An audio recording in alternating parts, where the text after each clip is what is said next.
I would like to invite again Giovanna, if you can give your presentation, and I hope it will work this time. Sorry for the technical issue. Could you hear me now? Right. Can you hear me? Yes, yes. Okay. Perhaps now it's better that you share my presentation, because when I try to do that, the Zoom meeting blocked, and I not be able to manage any button of my computer. Okay, I will do that. Okay. Okay, thank you very much, and apologize for this problem with the. Don't worry, it happens. Okay, in our case, our demonstration is very similar to Abengoa one. So in this case, I'm trying to focus only in the difference between them in order not to repeat the results that are totally similar. In our case, we have connected our best system to a wind power plant in Greece, near to the border with Turkey. And we have no one converter in this case, and only one rack of batteries. We have 4 racks of batteries, and its arrays are separate in 2 converters. These 2 converters have 2 brands. So in the case that some arrays of battery is not properly work, we can maintain the interchange of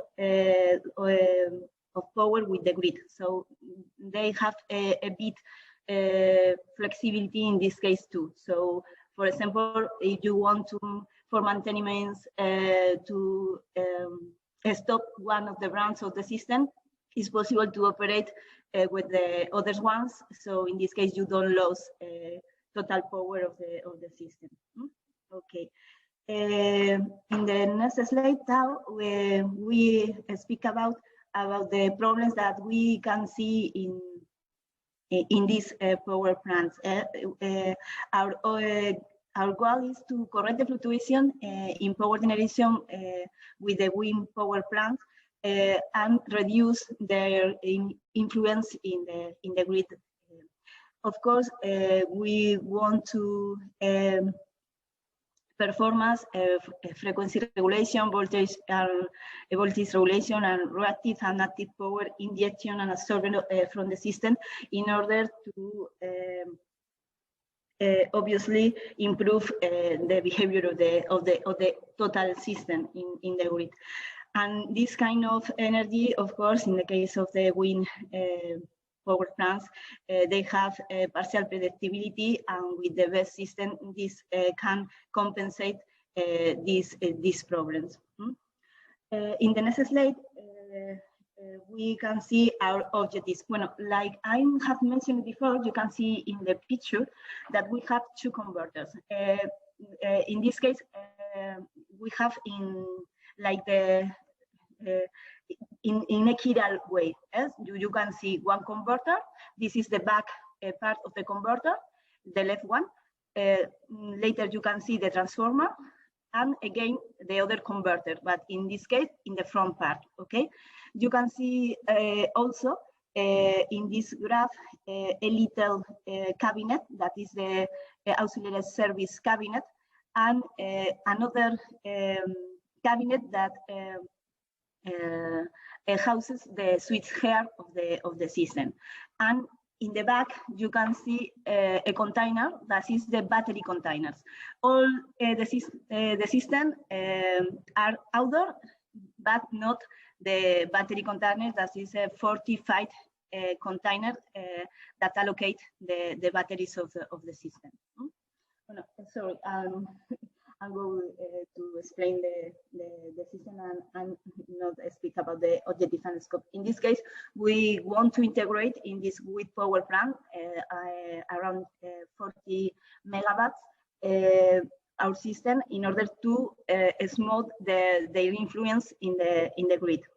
For that, we performance, frequency control, active reserve, reactive control, control voltage, and inertia emulation. And we also integrate, like Abengoa, our devices in the communication network that have the substation.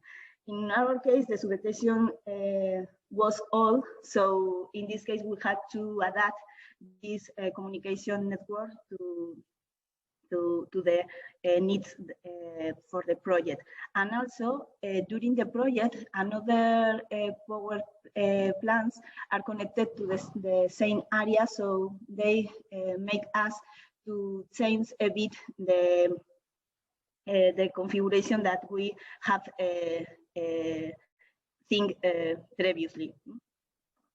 In the next slide, we can see that with this system, we want to store some energy that we can use later when the generation and demand are not balanced to use in this case. Like Abengoa, we have reproduced schedules and the functionality is exactly the same. The philosophy is exactly the same, and we have a SCADA too with this schedule and with this possibility to do this kind of things. We can see here some results and some images of the SCADA too. No? But this is the objective and the scope are very similar in both cases. In the next slide, we speak about the system that I have mentioned before. We have two inverters I'm sorry, I put not correctly the power. It's 1 megawatt per inverter. We have transformers, switchgear, and battery container. In our case, we have a platform with two converters, transformers, switchgear, auxiliary cabinet, and switchgear that you can see in the photograph in the previous one, and in the left you can see the auxiliary cabinets, the switchgear system, and so near you can see the battery container and the battery detail about battery rack. Okay. So we can also, in the next slide, we had, like Abengoa, a second level control cabinet. This, in our case, this second level control cabinet is not allocated in the platform, in the outdoor platform, and neither in the battery containers. In this case, it's allocated with the RTUs that we are using in the project in the control house of the owner of the substation. Okay, they have this control room with EOL SCADA that permit them to control the wind power plant. We integrate our system in their control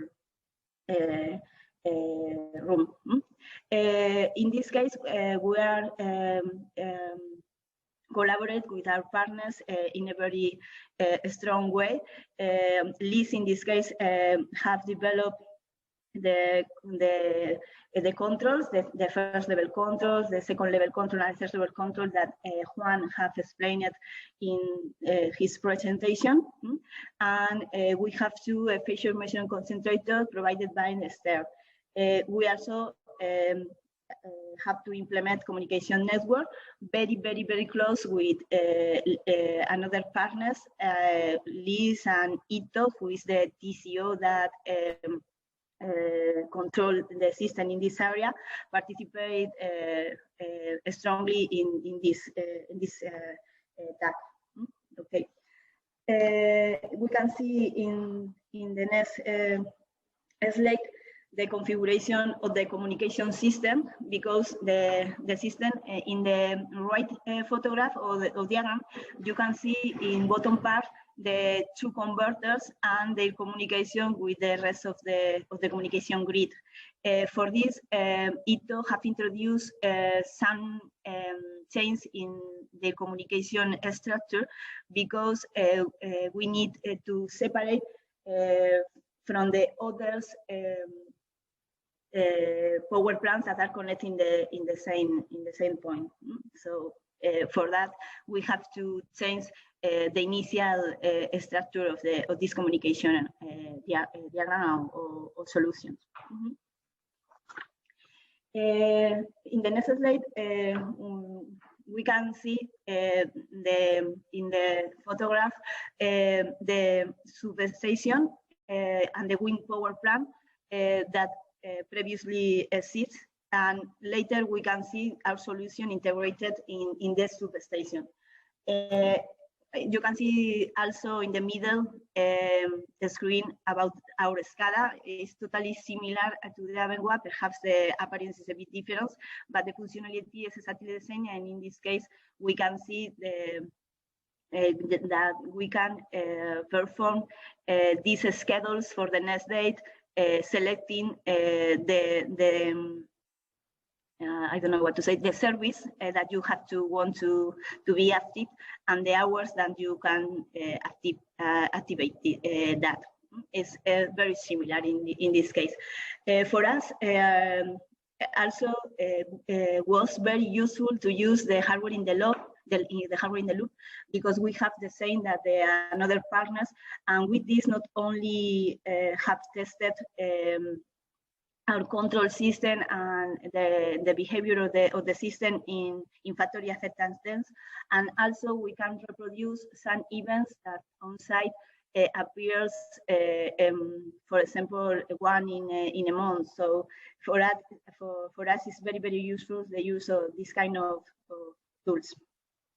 And we also can manage this system in remotely way by SCADA, and obviously in local way. Our personnel was on site or during all commissioning, and other partners work with us in remote way. So these kind of things in this period with COVID and the climatic condition of the plant, because we have -7 grades and winds of 120 kilometers per hour, was a bit difficult, but the effort of all get us to meet the goals. In the next slide, we can explain that we also reproduce inertia emulation, voltage regulation, frequency regulation, and this is our some results that are captured some from the SCADA, the bottom one, and the other one is inertia emulation events that we captured with the first level control of the system. Okay, so in this case, you can see that the frequency change, and in this case, the best system introduce power in the grid. So we read the OTT that we expect. About the next slide and the lessons learned, I want to emphasize that in our case, we are we normally work with battery suppliers, because we have another kind of system in our company that use this kind of system. Our system is ion lithium batteries too, but for this project we had want to work with new battery suppliers. They perhaps give us more flexibility than the big ones, but I think for this case, these are not very, or don't have a lot of experience about the system. So we want to deeply study about the possibility to go to the big ones, because in this case the support is better. So for our case, we have better experience with the biggest ones. So perhaps in this case to check new suppliers for us was not a good idea. We have find a lot of problems with this, so we are studying another possibilities. But it will to say that the bigger companies for these powers about 2 megawatts don't have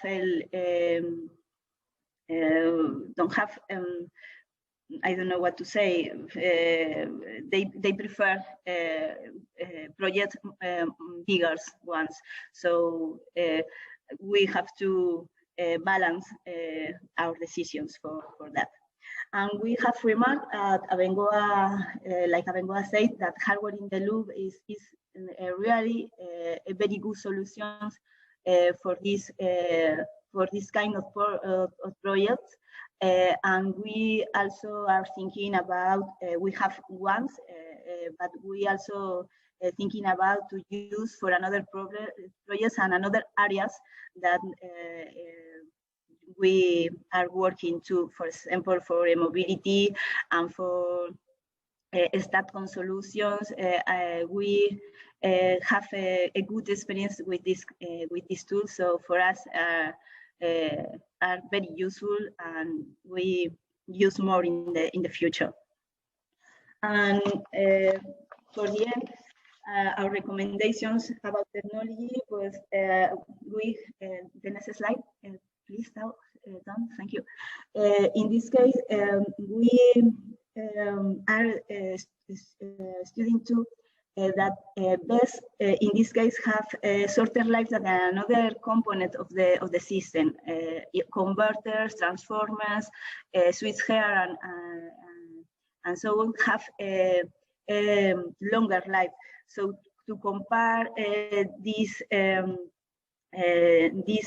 system in order to do economic analysis is a bit difficult, and we have